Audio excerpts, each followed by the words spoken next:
साथ आस्था कौशिक। गोल्ड तस्करी के आरोप में गिरफ्तार कन्नड़ एक्ट्रेस रान्या को जेल भेज दिया गया है। उसके फ्लैट से 2 करोड़ का सोना और 2 करोड़ से ज्यादा का कैश बरामद हुआ है।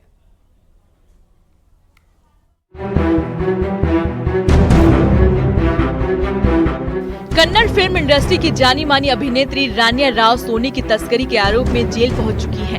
गोल्ड स्मगलिंग में नाम सामने आने के बाद रान्या के घर पर तलाशी ली गई, जहां उनके फ्लैट से 2 करोड़ का सोना और 2 करोड़ से ज्यादा कैश बरामद हुआ। सोमवार को उनकी एयरपोर्ट से गिरफ्तारी हुई थी, जहां वो 14.2 किलो सोने के साथ पकड़ी गई थी। वो दुबई से बेंगलुरु पहुंची थी। उन्हें बेंगलुरु इंटरनेशनल एयरपोर्ट पर गिरफ्तार किया गया था। बुधवार को पुलिस की जांच टीम ने उनके अपार्टमेंट की तलाशी ली। वहां जांच पड़ताल करने के बाद पुलिस भी दंग रह गई। रान्या के फ्लैट से ही गोल्ड की ज्वेलरी और करोड़ों का कैश बरामद हुआ। इस तरह उनके पास 17 करोड़ 29 लाख का माल जब्त हुआ। रान्या पर गोल्ड स्मगलिंग का केस दर्ज किया गया है। रान्या राव पर आरोप है कि उनके साथ आए 2 लोग सूटकेस में तस्करी का सोना लेकर जा रहे थे।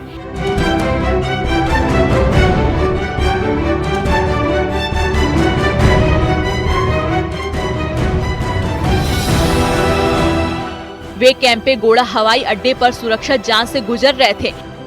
इसी दौरान खुफिया जानकारी रखने वाले DRI टीम ने उन्हें रोका और तलाशी शुरू की।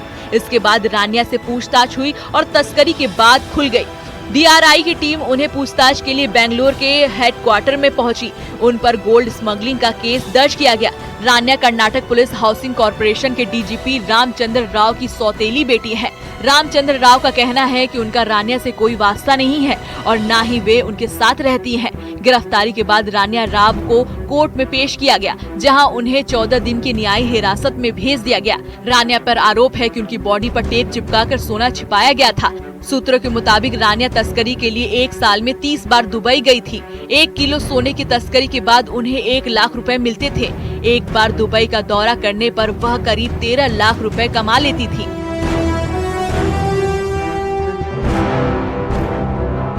तस्करी के लिए वह मॉडिफाइड जैकेट और खास बेल्ट का इस्तेमाल करती थी। Bureau report, news 18।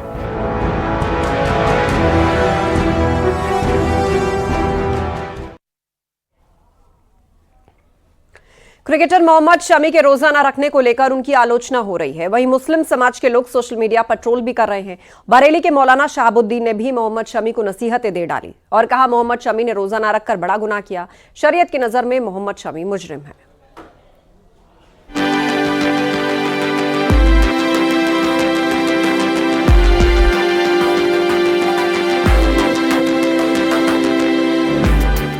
Team India के स्टार क्रिकेटर मोहम्मद शमी अपने घातक गेंदबाजी से विपक्षी टीम के बल्लेबाजों के नाक में दम कर देते हैं। चैंपियंस ट्रॉफी में जसप्रीत बुमराह की गैर मौजूदगी में मोहम्मद शमी ने बॉलिंग यूनिट की कमान अपने कंधों पर संभाल रखी है। एक तरफ मोहम्मद शमी मैदान में शानदार प्रदर्शन कर रहे हैं, तो वहीं मैदान से बाहर कुछ लोग उनकी ट्रोलिंग में लगे हुए हैं। उन्हें रोजा न रखने के लिए ट्रोल किया जा रहा है। मंगलवार के दिन दुबई में भारत और ऑस्ट्रेलिया के बीच सेमीफाइनल खेला गया, जिसमें मोहम्मद शमी ने सबसे ज्यादा 3 ऑस्ट्रेलियाई खिलाड़ी को आउट किया। उनके इस प्रदर्शन के दम पर जो ऑस्ट्रेलिया 300 रन का स्कोर बनाती दिख रही थी, तो वहीं 264 रनों पर सिमट गई। मोहम्मद शमी की सोशल मीडिया पर खेल के दौरान जूस पीने की फोटो वायरल हो रही है, जिसको लेकर कट्टरपंथी उनको निशाने पर ले रहे हैं। शमी को रमजान के पवित्र महीने में रोजा नहीं रखने के लिए कोसा जा रहा है। शमी को कोसने वालों में भारत के कुछ गिने चुने लोग हैं, तो वहीं पाकिस्तानी भी कम नहीं। खैर, पाकिस्तान तो नॉकआउट राउंड से पहले ही बाहर हो गया है। शमी को ट्रोल करने वाले शायद ये नहीं जानते कि वो देश के लिए खेल रहे हैं। सेमीफाइनल नॉकआउट मैच था, जिसमें हराने का मतलब टूर्नामेंट से बाहर होना था, लेकिन शमी ने अपने दमदार प्रदर्शन की वजह से ऑस्ट्रेलिया को बड़ा स्कोर बनाने से रोक लिया और भारतीय बल्लेबाजों ने बड़ा स्कोर चेंज कर दिया। मैं तो भाई उनका बयान जो भी है, जो कह रहे हैं, वो उनकी अपनी सोच है, अलग अलग सोच होती है इंसान की। लेकिन मेरे हिसाब से तो गलत है। अगर जो भी कोई ऐसा कह रहा है कि आपको तो नाज होना चाहिए उस पर कि आपका जो बच्चा है कितना इंडिया की दुनिया में नाम कर रहा है, आपका मुस्लिम समाज का नाम कर रहा है, वो पूरे तो ये उन्हें सपोर्ट करना चाहिए और ऐसी हरकतें कर रहे हैं, इसमें हिंदू मुस्लिम का कहाँ से मतलब है? भाई खिलाड़ी है, तो खिलाड़ी कोई भी नहीं कर सकता, कोई भी व्रत रख के क्रिकेट नहीं खेल सकता, तो रोजा तो कहाँ रख के खेल सकता है? सेमीफाइनल में ऑस्ट्रेलिया के कप्तान स्टीव स्मिथ काफी बढ़िया बैटिंग कर रहे थे। वो शतक की ओर धीरे धीरे बढ़ रहे थे, लेकिन शमी ने अहम मोड़ पर उनका विकेट ले लिया और यही मैच का टर्निंग पॉइंट साबित हुआ। देश को शमी की सबसे ज्यादा जरूरत थी, तो उन्होंने रोजा नहीं रखा। शमी देश के लिए अपनी जिम्मेदारी अच्छी तरह से समझते हैं और उन्होंने मैच में ये कर भी दिखाया। उम्मीद है कि अब फाइनल में मोहम्मद शमी अपने प्रदर्शन से ट्रोलरों का मुंह जरूर बंद करेंगे। Bureau report, news 18।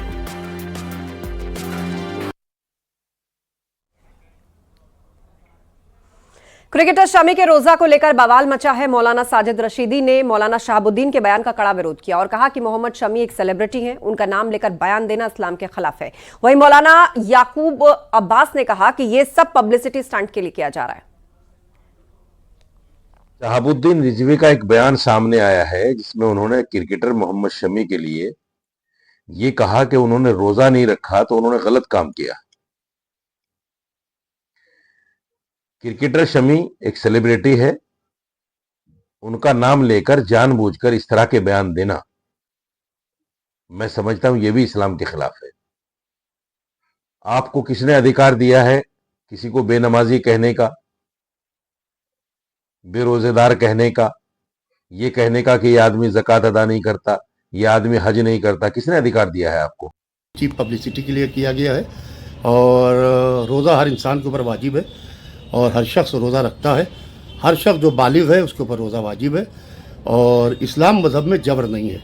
इस्लाम में ज़बरदस्ती नहीं है, आप ज़बरदस्ती किसी को रोज़ा नहीं रखवा सकते। ला इकराहा फिद्दीन, दीन में कोई जबर नहीं है, दीन में कोई ज़बरदस्ती नहीं है।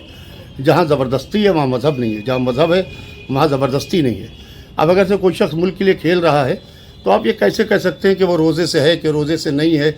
अल्लाह ने खुद कुरान में इसका हुक्म दिया है। उसी के साथ साथ अल्लाह ने कुरान में इस बात को भी वाज़ेह किया है कि अगर कोई शख्स सफ़र में है या बीमार है तो उसके लिए रुख्सत है कि वो रोज़ा चाहे तो ना रखे। तो लिहाजा ये जो मोहम्मद शमी क्रिकेटर की जो कंट्रोवर्सी रेस की गई है, ये बिल्कुल ही बेबुनियाद है, इलॉजिकल है और ये उनका अपना पर्सनल मैटर है कि वो रोज़ा रखे या ना रखे। हम या आप उस पर तनकीद करने वाले या उंगली उठाने वाले कोई नहीं होते हैं।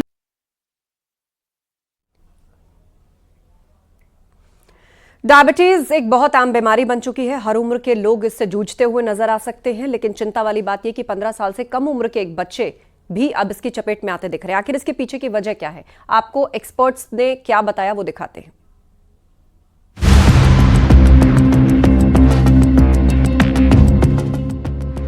बदलते लाइफस्टाइल से हर साल लाखों की संख्या में लोग इसकी चपेट में आ रहे हैं, लेकिन चिंता वाली बात है कि अब बच्चों पर भी डायबिटीज वॉर कर रहा है।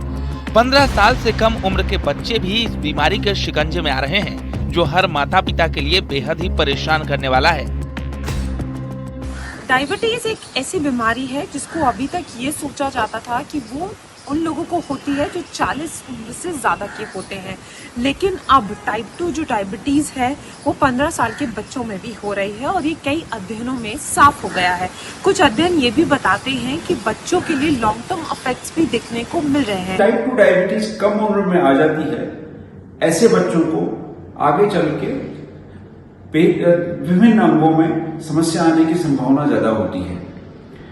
अक्सर ऐसा लगता है कि आपको कि अगर टाइप 2 डायबिटीज कम उम्र में है तो इसको हम टैबलेट से ट्रीट कर लेंगे, बच्चा ठीक रहेगा, इंसुलिन लेने की कोई समस्या नहीं रहेगी, लेकिन ये एक भ्रांति है। अभी तक बच्चों में होने वाले अधिकतर मामले टाइप 1 डायबिटीज के देखे जाते रहे हैं, लेकिन टाइप 2 डायबिटीज का जोखिम भी बढ़ रहा है। वजन लगातार घटता रहता है। डायबिटीज छोटे बच्चों में भी डायबिटीज हो सकती है और वो टाइप 1 डायबिटीज होती है, जिसको हम डायबिटीज टाइप 1 के नाम से या बच्चों की डायबिटीज के नाम से जानते हैं। और ये ऑटो इम्यून डायबिटीज होती है, पैदाइशी होती है और इसमें पता नहीं लग पाता है। बहुत छोटे बच्चों की अगर किसी बहाने से शुगर टेस्ट हो जाती है तो पता लग सकता है। इसके अलावा बच्चों को बार बार यूरिन में इन्फेक्शन हो सकता है, बच्चों को खांसी हो सकती है, बच्चा वेट गेन नहीं करेगा। कम उम्र में डायबिटीज होने से लाइफ सर्कल पूरी तरह बिगड़ जाता है। मोटापे के बढ़ते मामलों ने कम उम्र में डायबिटीज होने के जोखिम को बढ़ाया है। जो लॉन्ग टर्म क्लिनिकल ट्रायल्स हुए हैं उसमें एक बड़ी अच्छी स्टडी हुई थी, टुडेज स्टडी ग्रुप। उसमें कम उम्र के बच्चों को टाइप 2 डायबिटीज वालों को लंबे समय तक 15 साल तक फॉलो किया गया और उसमें ये देखा गया कि उनको 10-15 साल के बाद 50 से 60% बच्चों में वेरियस ऑर्गन्स में, जिसमें आईज हैं, किडनी है, नर्व्स हैं, समस्याएं आने लग गई हैं। तो इसलिए अगर कम उम्र में बच्चों में टाइप 2 डायबिटीज है तो उसको टाइप 1 डायबिटीज से ज्यादा सीरियसली लेना है। शुगर, ब्लड प्रेशर, कोलेस्ट्रॉल, अगर कोई भी अन्य समस्या है तो उसको भी साथ साथ बराबर कंट्रोल करना है, ताकि बच्चे को एक यंग एडल्ट में ये ऑर्गन्स प्रॉब्लम ना डेवलप हो जाए। यानी बच्चा खाना भी खाएगा, माँ का दूध भी पिएगा, लेकिन उसका वेट कम होता जाएगा। तो ये बहुत इंपॉर्टेंट ऑब्जर्वेशन होती है छोटे बच्चों के लिए जिनको डायबिटीज होने का खतरा होता है। इसको हम टाइप 1 डायबिटीज कहते हैं। और एक दूसरी बात यह है कि इस डायबिटीज में इंसुलिन डेफिशिएंसी होती है। इन कंट्रास्ट जो टाइप 2 डायबिटीज होती है उसमें इंसुलिन ज्यादा होता है, इनइफेक्टिव होता है। शुरुआत में बच्चों में डायबिटीज के लक्षण बहुत स्पष्ट नहीं होते हैं। ऐसे में माता पिता की भूमिका ज्यादा बढ़ जाती है। कि माता पिता इन चीजों पर ध्यान रखें। क्या बच्चा बिना कुछ करे ही थक रहा है, क्या बच्चे को ज्यादा भूख लग रही है, क्या वेट लूज हो रहा है या एकदम से वेट गेन हो रहा है, इन सारी चीजों का ध्यान रखें। और बच्चों को जितना एनर्जी ड्रिंक्स या सैचुरेटेड फूड से दूर रखा जाए बहुत ज़्यादा अच्छा होगा। नहीं तो आगे चल के उन्हें हार्ट, कोलेस्ट्रॉल ऐसी बीमारियां हो सकती हैं और इंसुलिन लेने तक की भी नौबत पड़ सकती है। दिल्ली से न्यूज़ 18 के लिए फराह खान।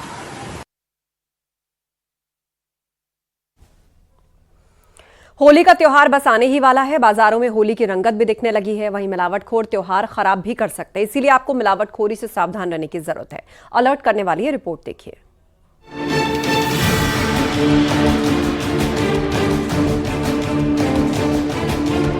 त्योहारों पर मिलावटखोर आपकी सेहत से खिलवाड़ करने की कोशिश करते हैं। अब होली भी नजदीक आ चुकी है। ऐसे में बाजार में मिलने वाले खाने पीने के सामान में मिलावट की आशंका भी रहती है। मिलावटखोर आपके स्वास्थ्य से खिलवाड़ करके आपको बीमार कर सकते हैं, लेकिन आपको होली पर मिलावटखोरों से बचना है।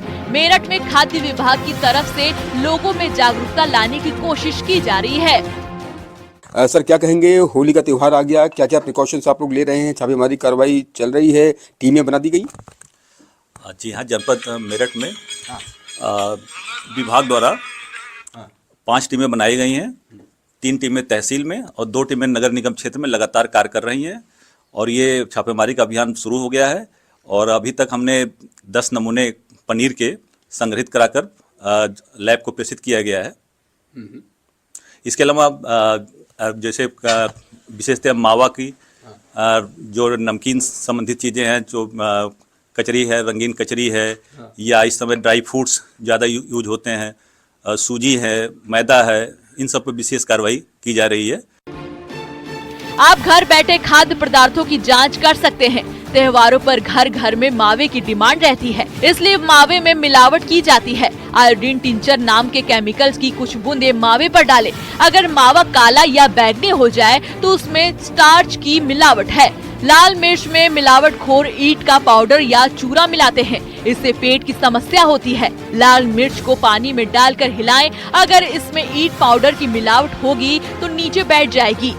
चीनी में चौक पाउडर की मिलावट होती है। चीनी को पानी में घोलने पर चौक पाउडर नीचे बैठ जाता है, इससे मिलावट का पता लग जाएगा। हमारे यहाँ चूंकि एक FSW बैन भी चलती है, फूड सेफ्टी बैन, वो लगातार चल रही है। उसके द्वारा भी हम लोग मौके पर ही जांच करा लेते हैं और अगर फेल होता है, कोई नमूना फेल होता है तो उनको हम चेतावनी देकर उस पर तत्काल तो छोड़ देते हैं, लेकिन भविष्य में अगर लीगल नमूना उठाया जाता है तो उनके खिलाफ अवश्य कार्रवाई की जाएगी।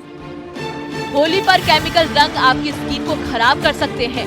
रंगों को लेकर सावधान रहना बहुत जरूरी है।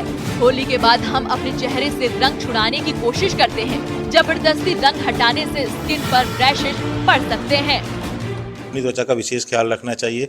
विशेष करके सिंथेटिक युक्त कलरों से हमको ध्यान रखना चाहिए और हर्बल कलरों का प्रयोग करना चाहिए। और इसके अलावा हमको होली में, क्योंकि ये सौहार्द का आपसी सौहार्द का त्यौहार है, तो ये ध्यान रखना चाहिए कि वो व्यवस्था बनी रहे और उसके सिवा हमको अपनी त्वचा पे कोई मॉइस्चराइजिंग एजेंट्स या फिर नारियल का तेल या कुछ प्रोटेक्टिव लेयर बना के होली खेलने के लिए बाहर निकलना चाहिए।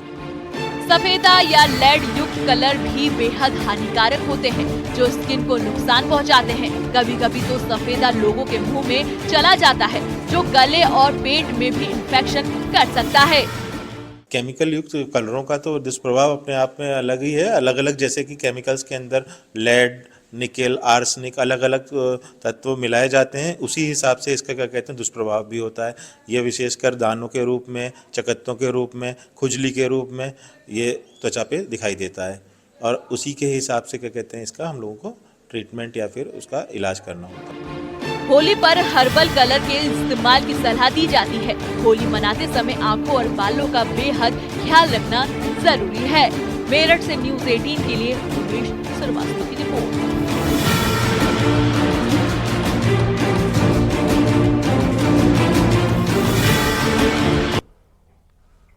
क्या आपने कभी एक परिवार में 5 विवाह एक साथ होते देखे हैं, यानी 5 बहुएं एक साथ एक घर में आई हों? आइए दिखाते हैं आपको एक ऐसी ही अनोखी शादी की कहानी।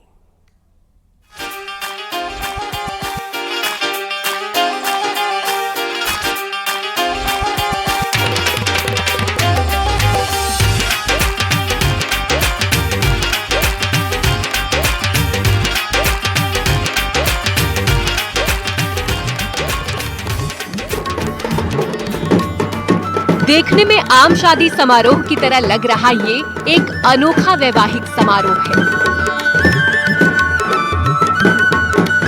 जौनसार बावर के पंजिया गांव की एक ऐसी शादी इन दिनों सोशल मीडिया पर सुर्खियां बटोर रही है, जिसमें गांव के 2 भाइयों ने अपने 5 बेटों की एक साथ शादी की। और हैरानी की बात ये है कि शादी के कार्ड पर भी 5 शादियों का एक साथ ही जिक्र किया है। गांव के 2 भाई कलम सिंह और देशराज ने अपने 5 बेटों की शादी कर एक अनोखा संदेश भी दिया है। इस कार्ड में परदादा, दादा, चाचा, भाई सहित परिवार के बहुत से नाम शामिल हैं, जिसमें जौनसार बावर की सामूहिक परिवार प्रणाली की झलक देखने को मिलती है। जहां आज के दौर में लोग शादियों में बेतहाशा खर्च करते हैं, वहीं ऐसी अनोखी शादी आज के समाज को एक बेहतर संदेश भी देती नजर आ रही है। जैसे हम उधर अपनी ड्यूटी करते हैं, सब मिल के रहते हैं, एक साथ रह के हर चीज जो काम करते हैं हम मिल के करते हैं, तो हमें आसान हो जाता है और